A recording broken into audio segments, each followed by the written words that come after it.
Hey, what's up everybody? Welcome back to the channel. If you're a first-time viewer or you found this video looking for van stuff, my name's Jeff Lanoski. I'm a professional mountain bike rider. I spend most of the year traveling around looking for the best trails I could possibly find, going to mountain bike festivals, making videos for this YouTube channel, and I do it all out of this adventure van behind me. I get lots of questions, so I figured I'd make this video and give you a look and show you what it's all about.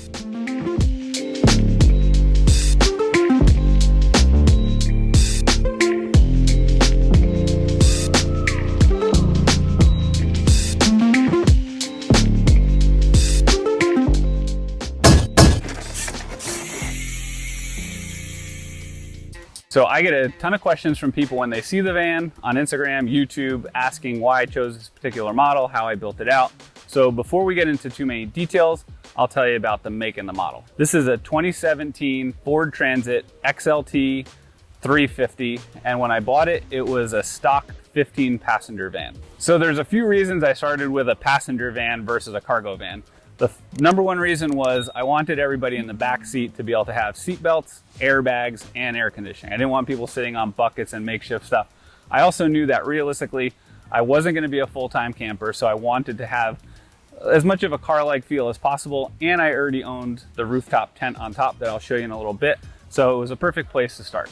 The last two reasons I picked a passenger van was because I knew I wanted to build it out myself, so I didn't want to be driving around in a half-finished vehicle. I knew I could at least have it semi-finished and build it out as I go. And when I bought it, it seemed like you can get a great value on passenger vans coming off lease. So for instance, I bought this 1-year-old with 20,000 miles and I saved about 20,000 bucks. So let's go over a few of the cosmetic things I did to this van. First thing I did was the cheapest thing, and it was plasti dipping the rims. Made the van look a lot cooler. The next thing definitely made the van look a little cooler, but it served a great purpose, and that was adding some BF Goodrich all-terrain tires. When you have a rear-wheel drive van like this, adding good tires really makes a huge, huge difference. So if you're looking at a van like this, definitely worth the investment. I tinted the windows. I needed to get away from that passenger van look, and the tinted windows made it look a little bit more badass. Moving to the front of the van, I added this push bar on the front. It doesn't really do much, but it looks cool, and it is a light holder. So I added 2 halogen lights, one on the bumper and one on the roof. So when you're driving and it's super dark or foggy or anything like that, and you turn on these 2 halogen lights, it turns the dark into day. It's amazing how much those things light up. And when you end up turning them off, it actually feels like your headlights aren't even on anymore. All right, so this is the interior of the van. If you've seen one, you've seen 1,000, but there's a couple things that make my van a little bit different. So let's just go over those super quick. First of all, I have this really cool phone holder. A lot of navigation when you're traveling as much as I do, so it's cool to just have your phone mounted right there. The passenger seat is actually on a swivel, so I can take this seat and swivel it around 180, and if it's really cold out or really hot out, you can chill inside and face the back passenger area.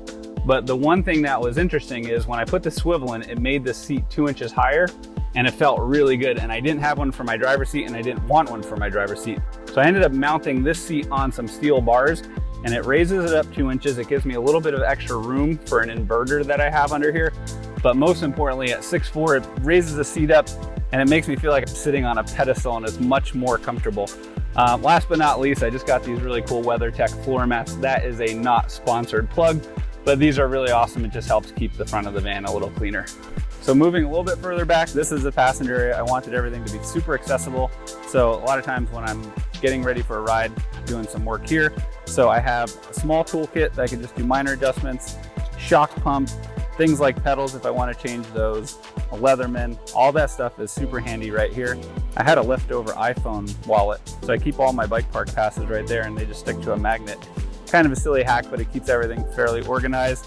And then this top compartment is just places to put GoPro straps and things like that. And then I have a full toolkit right here, so I could pretty much fix anything I possibly need to fix with this Feedback Sports toolkit. So that stays right there, stashes away super easy, and it's super handy. So when I designed this whole compartment, I wanted to have that the most accessible thing. And then there's a garbage can. You never really understand how important a garbage can is until you have one. And it's really nice being able to chuck bottles or cans or anything right in there. So this thing started out as a 15 passenger van. So these seats were right on top of one another. So when I got the van, I took everything out and I re-bolted the seats into the floor. And I move them back about 16 inches. So now when you sit in the back, even at 6'4", you got tons of room in front of you. My friend Dave just built me this really cool storage unit. So all of my other clothing can go right under the seat. Different shorts, t-shirts, everything packs into this nice stealth little compartment. And then I have a side compartment here. So we basically use every single inch that we could possibly find. I have an inverter under the seat. This thing is super powerful. I've even plugged in circular saws and built things on site using this inverter right here. So let's head into the back. I'll show you how I store my gear, how I store my bikes, and then we'll show you the camping setup. All right, so let's take a look inside and I'll show you how I use this van on a daily basis. So I basically wanted to set it up so that all my riding gear was super handy and accessible. This is an idea that I had seen someplace. This is a shoe holder, and it actually was probably for like 15 pairs of shoes, but I cut it and modified it and mounted it on the door. So since it's mesh, it's really cool. If your gloves get a little sweaty or whatever, you could put them right in there. They'll still air dry overnight. And it's just a good way to manage my gloves and my pads and keeps everything in order. Then my shoes I keep right under here. So I like to travel with a few pairs in case they get dirty or muddy, but all that stuff tucks away right under there. My helmets are also right at hand. They hang on these Helmetor hooks, and I could access them right from the back of the van. The last couple things I use on a semi-daily basis is this really cool Trail Boss toolkit. I just keep it stashed right there. But this is a packable toolkit. So if I have any kind of trail building I want to do or build some kind of feature, this whole thing breaks down and fits in this packet. I can carry it onto the trail super easy, and then I just store it right here on the back of my van. Super easy to grab anytime I just need to head out on the trail. And then last but not least, when you're done riding and all your clothes are sweaty, I could toss them right in the laundry basket right here. All right, that's all my gear. Now let's get into the bike maintenance side of things. So I wanted to be able to be completely self-sufficient when I'm on the road and be able to handle anything that might come up. First thing, I installed the spray box underneath here. This is cool because having water on board is super helpful. I can use this to take a parking lot shower. I know that's not bike maintenance. I could hang from these hooks. I have a shower curtain right here, and I could hose myself off. But after muddy rides and everything, it's really awesome to be able to clean your bike on site and not have to pack away muddy bikes. Another thing I installed about a year ago was an air compressor, and that is mounted on the backside, so you don't see it from the van, but it's super, super useful when you're on the road to be able to seat tubeless tires. So I just plug that right in there. I turn on the air compressor over here, let it charge up, and I could seat tubeless tires on the road. And I also have a big long spray hose, so when the inside of the van gets a little dirty, I could hose it out and clean my van that way as well. This is my entire bike cleaning system. On top, I have pretty much every lubricant, sealant that you could possibly need. When I need to check my air pressure, I have an actual pump with a gauge right here. And when I need to work on my bike, I have this sweet feedback stand that I could mount right in the door. And then I open it up, and it gives me a great place to work on my bike right on the side of the trail, basically be able to do any kind of bike maintenance I might have. So that's pretty much everything on the outside. Let's hop in the back and I'll show you what I have going on in here. So pretty much every single time I go for a ride, this is where I sit and get changed. I put a bunch of hooks up here so I can hang clothes I'm taking off to go ride, hang them up here. And then all my riding clothes I keep stored right under here in this bin. So a bunch of different riding shorts, everything riding related stays here. Stores under here, out of sight, keeps everything pretty clean. Under this bench, I have a bunch of storage. So different things like camping stoves, extra tires, window covers, that stuff all goes in here out of sight. Now, if you've been following my channel for a long time, you might remember about 2 years ago, my van got broken into. So once that happened, if you watch the old van video that I had, I used to have plastic cabinets in here and they weren't exactly secure, and I didn't have the back windows blacked out. So as soon as I got broken into, I immediately blacked out the back windows, front and back, so you can't see anymore. And I put in this huge lockable Husky toolbox. So this thing serves a purpose. It's lockable, but it also has a ton of storage. So I could put all my camera gear, different camping equipment, all goes in here. There's tons of storage, but the best part is this thing is literally bolted to the bottom of the van. And when I go for a ride, I could take the key with me and keep things a little bit safer. So like I mentioned earlier, on a daily basis, the bikes stay outside on the bike rack, but if I'm camping or I have extra people with me and I need to put them inside, I can fit a few bikes in here, and I built this super low profile bike rack. The tires will just slide right in here. And since my bikes are so long, they butt up against the back door. So it keeps everything front to back, side to side in place, and it doesn't take up any room. You basically don't even notice it if it's not holding a bike, but I can stash a few inside if I need to. All right, you've checked out the front, you've checked out the back, you've checked out the middle. Now it's time for the best part, full on camping mode. I know I might be biased, but I think it's awesome. So let's check it out.